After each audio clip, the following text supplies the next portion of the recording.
Well, I spent most of my life flying airplanes or around the airline industry, so I know what on-time takeoff and departure means. So I better hurry up to this one. And having flown most of my life also on injection seats, aircraft, I am afraid of what you might do with that. But anyhow, my name is Jorge Fernandez, and I lead the Metro Atlanta Chamber international efforts.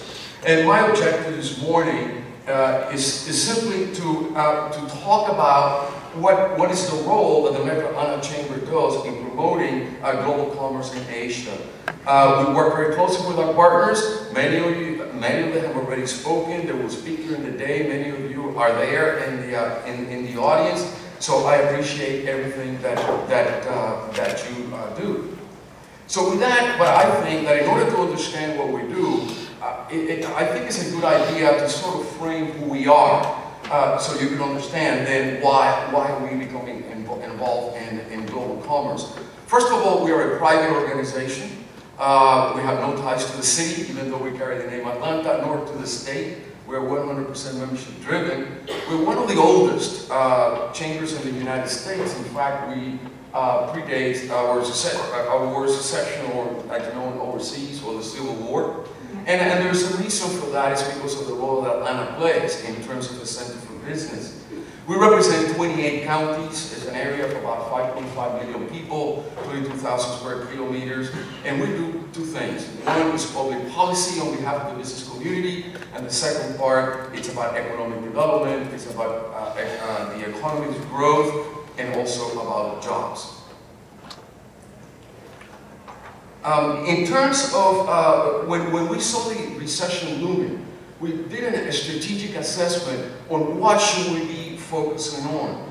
And we saw that, Lisa mentioned that compared to what we see on Asia, is we saw the slower growth that we saw that came into fruition in terms of the economy, in terms of the impact it had in all the different industries. We also saw an increase in intense competition, not only between companies, but in our case, in terms of economic development, intense competitions between locations, trying to attract businesses to the region. We also saw how the industry had changed. Certainly we have addressed that by many of our speakers before, and also the economy, the global economy has changed, and we have seen a shift on how companies are looking at the global integration. Sorry about that. We also saw that just recruiting companies into our region or promoting companies going overseas was not just enough, but we also saw that we needed to increase those jobs category that really address high-paying industries, because we were really lacking in this city or in this region compared to other parts of the United States in terms of the level of compensation for the quality jobs that we were bringing in. So therefore, we started to focus on four areas. One is in supply chain, the supply chains and logistics, advanced manufacturing, particularly in the sustainable industries, in the aero area, and also on food manufacturing. Biotech and healthcare, pharma, medical devices, vaccines, high technology, the communications industry, the gaming industry, and that's not Las Vegas style, but it's actually the video gaming, IT security, and also the service industry. And no surprise, these are the strengths that the region in Atlanta really has in order to promote not only the recruitment of companies, but also to promote the companies that are in these sectors as going overseas. And of course, international is an integral part of this strategy. Now, global commerce, which is a division that I represent, and many of our members are here in this audience, we are one of the few organizations in the region that have a dedicated staff to international. And one thing that I want to stress is it's not about the chamber, but it's about the collective resources of our members, the staff plus our members. That's how we can do our jobs.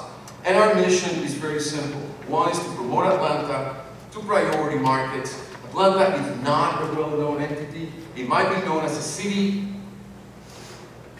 and predominantly because of Coca-Cola, because of UPS, because of CNN, and yes, because of Gone with the Wind, and the Olympics, which elevate us tremendously in the global arena.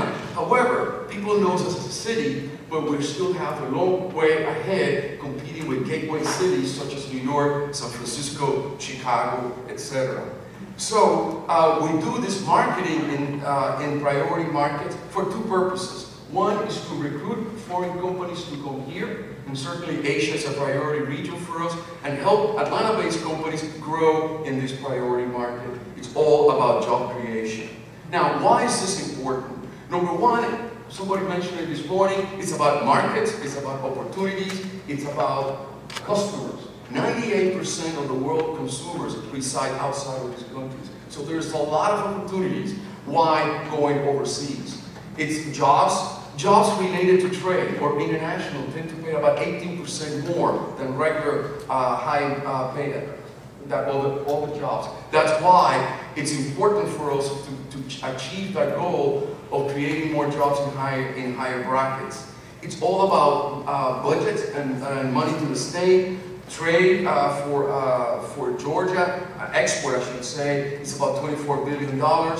There are about 180,000 Georgians that are employed by foreign companies in our region, and with around 2,500 companies that are here. And we are charged to increase the region footprint as far as international, in terms of companies, in terms of international organization, increasing the number of trade representatives, consulates, and it's all about increasing the global knowledge in our region. Now, I mentioned that we prioritize our market, and certainly Asia is one of those. Now, Asia continues to be a production and a consumption driver for the world income and as demand rises. They are, I want to mention a few of the countries which are our key markets in terms of Asia. Japan is #1 investor in Georgia. There are over 360 Japanese companies in our region, employing around 34,000 Georgians. It's #4 trade partner for the state. Korea is also a significant investor. Example was Kia just recently, and also is the 4th largest exporter to Korea and 7th in imports. China, Georgia ranks #3 right now in terms of recruiting Chinese investment into the state, and is #2 trade partner of the state. Moving on India. India leads the growth of foreign direct investment from Asia. There's 7% growth on greenfield coming out of India. Fastest, and I mentioned fastest investor from Asia, and the 10th largest exporter to India, and 6th in imports. There are 60,000 Americans employed by Indian companies throughout the United States for an investment for about $6 billion. And last, also Taiwan, which also has 26 investor companies in Georgia, and is the 17th trade partner. So as you can see, Asia plays a big role. 31% of the global FDI, if we sum up all the FDI in the world, 31% goes to Asia. So it's an important destination. In China and India are among the top 10 FDI recipients of this 31%. On the opposite side, 19% of the global FDI originate in Asia. That's why we are paying attention to Asia. The leading sectors are electronic components, industry, machinery, and services, and those numbers that you see there are the market share that Asia has in those particular sectors. And last but not least, Asia is the #1 client of the Port of Savannah and what it's doing to its growth.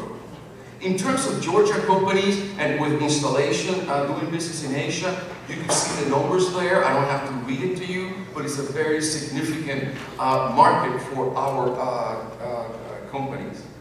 Now, I want to take one moment to talk about something that Councilman Hill talked about earlier. It's the importance of trade agreement.